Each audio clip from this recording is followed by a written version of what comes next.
कहते हैं कि एक चींटी अगर हाथी के कान में घुस जाए तो वो हाथी को नाकों चने चबवा सकती है। नहीं नहीं, हम कोई काल्पनिक कहानी नहीं सुनाने आए हैं चींटी और हाथी की, बल्कि आज के वीडियो में जानेंगे एक ऐसा सच्चा हादसा जो किसी भी फिल्म की कहानी को मात दे सकता है। साल 2009 15 अप्रैल, दुनिया के इतिहास में उस दिन कुछ ऐसा घटित होता है जिसे यकीन कर पाना मुश्किल था।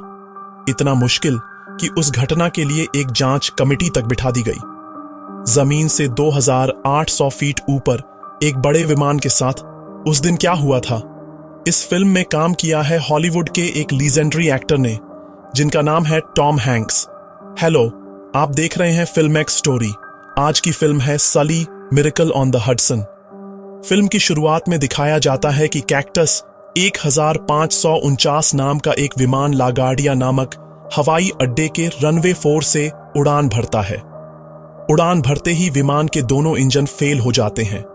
ऐसे हालात में जब विमान वापस लौटने की कोशिश करता है, तब वो यात्रियों समेत एक इमारत से टकरा जाता है और जबरदस्त धमाका होता है। इसके बाद हम देखते हैं इस व्यक्ति को, इनका नाम है चेसली सली सुलेनबर्गर, संक्षेप में सली। ये एक पायलट हैं, यानी विमान चालक। पिछले 42 वर्षों से वह यह काम कर रहे हैं, लेकिन आज किसी बात को लेकर वह काफी चिंतित नजर आ रहे हैं। आखिर सली किस बात को लेकर परेशान है? उसका कारण है एक घटना 15 जनवरी 2009 की। कैप्टन सली, उनके सहायक पायलट और कुछ अन्य सहकर्मी कैक्टस 1549 नामक एक विमान और कुल 155 यात्रियों के साथ लागार्डिया से उड़ान भरते हैं।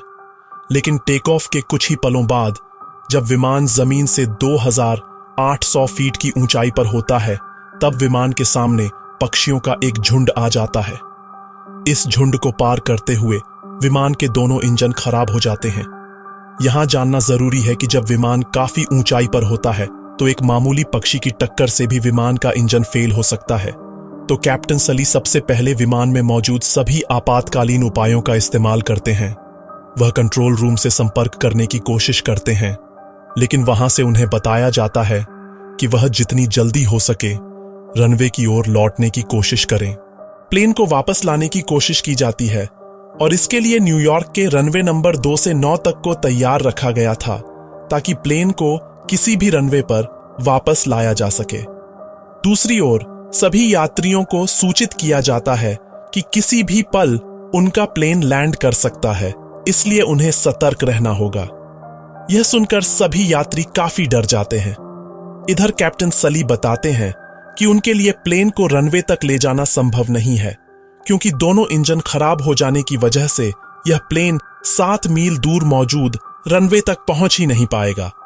इसलिए कैप्टन सली निर्णय लेते हैं कि वह इस प्लेन को हडसन नदी में लैंड कराएंगे। इसके बाद कैप्टन की कंट्रोल रूम से संपर्क पूरी तरह टूट जाता है।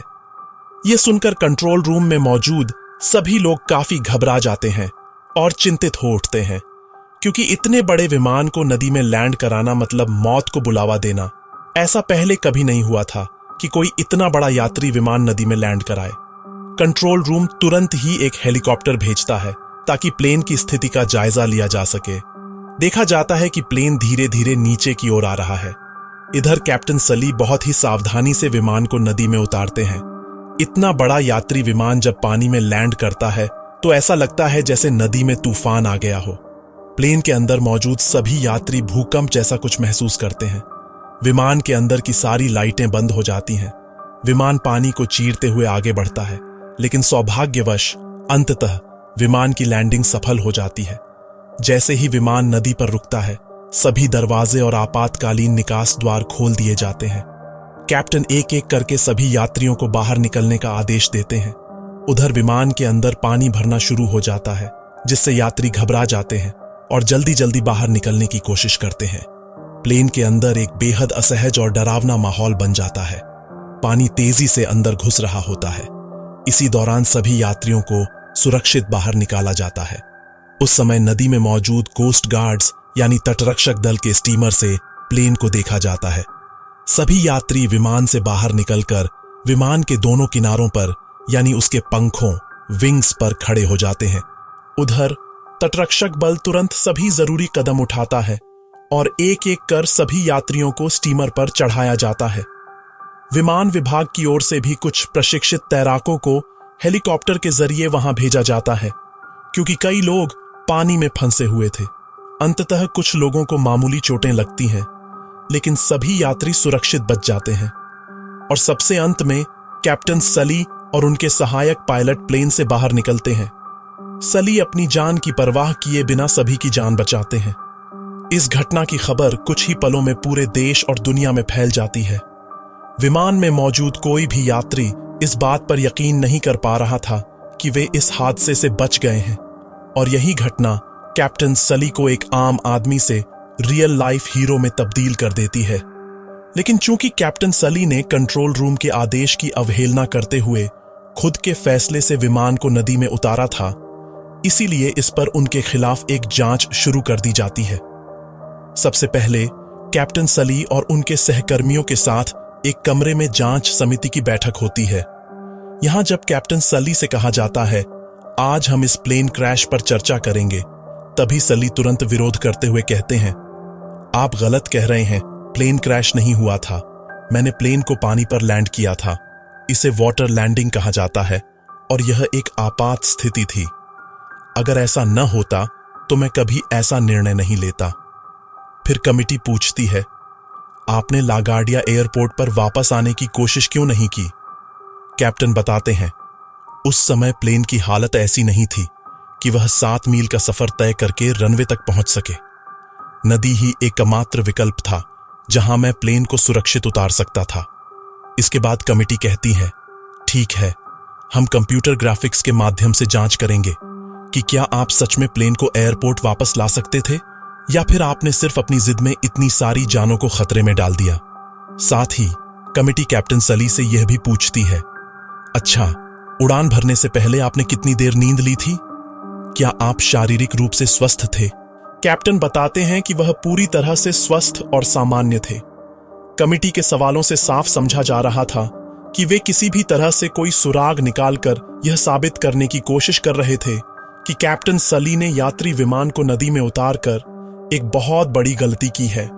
उधर देखा जाता है कि जांच की वजह से सली घर नहीं पहुंच पा रहे, जिससे उनकी पत्नी बहुत ज्यादा चिंता में पड़ जाती है। सभी न्यूज चैनलों पर उन्हें लेकर कभी अच्छा तो कभी बुरा अनेक तरह की बातें की जा रही थीं। कैप्टन सली को देखा जाता है कि वह मानसिक रूप से बहुत टूट चुके हैं। 42 साल की नौकरी में उन्होंने लाखों लोगों को सुरक्षित उनके गंतव्य तक पहुंचाया है, और आज सिर्फ 208 सेकंड के एक हादसे के लिए उन पर उंगली उठाई जा रही है। वह लगातार कल्पना करते रहते हैं, अगर मैं प्लेन को रनवे की तरफ लेकर जाता तो जरूर किसी न किसी बिल्डिंग से टकरा जाता और विस्फोट होता। और उनकी यह कल्पना ही फिल्म के पहले दृश्य में दिखाया गया है। क्योंकि कैप्टन सली पर इतना मानसिक दबाव डाला जा रहा था, वह कभी कभी हेल्यूसिनेट करने लगते थे। क्या सच में मैं प्लेन को रनवे तक वापस ला सकता था? अगर ला पाता तो क्या होता? और यही सोचते सोचते उनके मन में बार बार यही बात आती थी कि अगर वह उस दिन प्लेन को वापस लाने की कोशिश करते तो वह जरूर किसी बिल्डिंग से टकरा जाता और सभी यात्री मारे जाते। इसलिए वह मानते थे कि उन्होंने जो किया, प्लेन को नदी में लैंड कराना, वही सबसे सही निर्णय था। जांच कमेटी का शक कैप्टन सली को अंदर ही अंदर मानसिक रूप से बीमार बना रहा था। कैप्टन सली के सह पायलट से भी पूछताछ की जाती है। सह पायलट भी बताते हैं कि जब प्लेन का इंजन खराब हुआ था, तब सभी जरूरी आपातकालीन उपाय किए गए थे। प्लेन उड़ाने के जो नियम होते हैं या जो गाइडलाइंस होती हैं, उसके अनुसार इमरजेंसी यानी गंभीर परिस्थितियों में जो 15 मुख्य स्टेप्स अपनाने होते हैं, उन्होंने वे सभी 15 स्टेप्स पूरी तरह फॉलो किए थे। फिर भी उस विमान को किसी भी हालत में रनवे पर वापस लाया नहीं जा सकता था। अगर कैप्टन सली ने प्लेन को नदी में लैंड नहीं किया होता तो हम सबकी मौत हो जाती। इसके बाद धीरे धीरे जांच पूरी हो जाती है और उस फैसले का समय आ जाता है जिसमें यह तय होगा कि कैप्टन सली और उनके सहकर्मियों के साथ क्या किया जाएगा। सली, उनके सह पायलट और अन्य सभी संबंधित विभागों के कर्मचारी एक साथ उस बैठक में उपस्थित होते हैं। बैठक की शुरुआत में कमेटी कहती है कि आज वे कॉकपिट वॉइस रिकॉर्डिंग सुनेंगे। यह एक विशेष रिकॉर्डिंग डिवाइस होता है जो प्लेन के कॉकपिट में रहता है, जहां पायलट बैठते हैं और प्लेन उड़ाते हैं। उड़ान के समय कॉकपिट में जो भी बातचीत होती है वह सब इसमें रिकॉर्ड होती रहती है। इस रिकॉर्डिंग को सुनकर यह तय किया जाएगा कि उस दिन असल में क्या हुआ था। कैप्टन सली ने रनवे पर वापस आने की कोशिश क्यों नहीं की? क्या उन्होंने जानबूझकर इतने लोगों की जान खतरे में डाली थी? इस दौरान कमिटी कंप्यूटर सिमुलेशन के जरिए 2 प्लेनों पर परीक्षण करती है, जहां एक ही दूरी और ऊंचाई से उड़ते समय दोनों इंजनों को एक झुंड पक्षी नुकसान पहुंचा देता है। तो क्या उस स्थिति में प्लेन को रनवे पर वापस लाना संभव होता या नहीं? कैप्टन सली इसका विरोध करते हैं। वह कहते हैं, हकीकत में किसी चीज का अनुभव लेना और यहां कमरे में बैठकर उसे कंप्यूटर पर सिमुलेट करना, इन दोनों में बहुत फर्क है। जब आप कंप्यूटर पर यह सब दिखाते हैं तो यह बस किसी एडवेंचर गेम जैसा लगता है, हकीकत बिल्कुल नहीं। हकीकत यह है कि जब दोनों इंजन ऊंचाई पर बंद हो गए तब मेरे कंधों पर 175 लोगों की जिम्मेदारी आ गई। ऐसी हालत में एक यात्री विमान को नदी में सुरक्षित लैंड कराना कोई आसान बात नहीं थी। उस दिन जो हमारे साथ हुआ उससे कैसे जिंदा बाहर निकलना है, उसकी कोई ट्रेनिंग मुझे नहीं दी गई थी। इसके बाद जांच कमेटी के सभी सदस्य कॉकपिट की वॉइस रिकॉर्डिंग सुनते हैं। इस रिकॉर्डिंग में साफ सुनाई देता है कि जब कैप्टन सली इस संकट की स्थिति से जूझ रहे थे तो उन्होंने आखिरी बार प्लेन को मोड़कर लागार्डिया एयरपोर्ट की तरफ लौटने की भी सोची थी। कैप्टन सली ने वापस लौटने की कोशिश तो की थी, लेकिन प्लेन बहुत तेजी से नीचे गिरने लगा था और उस समय उनके पास और कोई विकल्प नहीं था। इसलिए मजबूरी में सभी लोगों की जान बचाने के लिए उन्होंने एकमात्र उपाय के रूप में प्लेन को हडसन नदी में लैंड कराया। और उस परिस्थिति में इतने बड़े प्लेन को नदी में लैंड कराने के लिए जितनी दक्षता की जरूरत होती है और एक पायलट की मानसिक शक्ति जितनी मजबूत होनी चाहिए, इस पर अब किसी को कोई शक नहीं रहा। इसके बाद जांच समिति बताती है कि कैप्टन सली ने जो किया वह सच में एक चमत्कार जैसा था। ऐसा पहले कभी नहीं हुआ और यह घटना इतिहास में एक अनोखी मिसाल के तौर पर दर्ज हो जाएगी। साथ ही समिति यह भी बताती है कि प्लेन के दोनों इंजन पहले ही पानी से निकाल लिए गए हैं और यह पाया गया है कि दोनों इंजन बहुत बुरी तरह क्षतिग्रस्त हो चुके थे। उन इंजनों के सहारे इतने बड़े प्लेन को रनवे तक ले जाना बिल्कुल भी संभव नहीं था।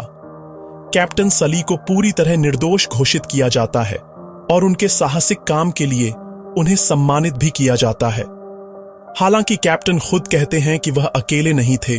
वहां मौजूद कोस्ट गार्ड के सभी कर्मचारियों और समय पर पहुंचे स्टीमर की मदद से ही यह मिशन इतनी अच्छी तरह से पूरा हो पाया और सभी लोग बच सके। और यह सोचकर आश्चर्य होता है कि यह एक सच्ची घटना थी, एक वीर पुरुष की साहसिक विजय की कहानी। तो यही थी कहानी का अंत। अगर आपको यह वीडियो पसंद आया हो तो एक लाइक जरूर देना।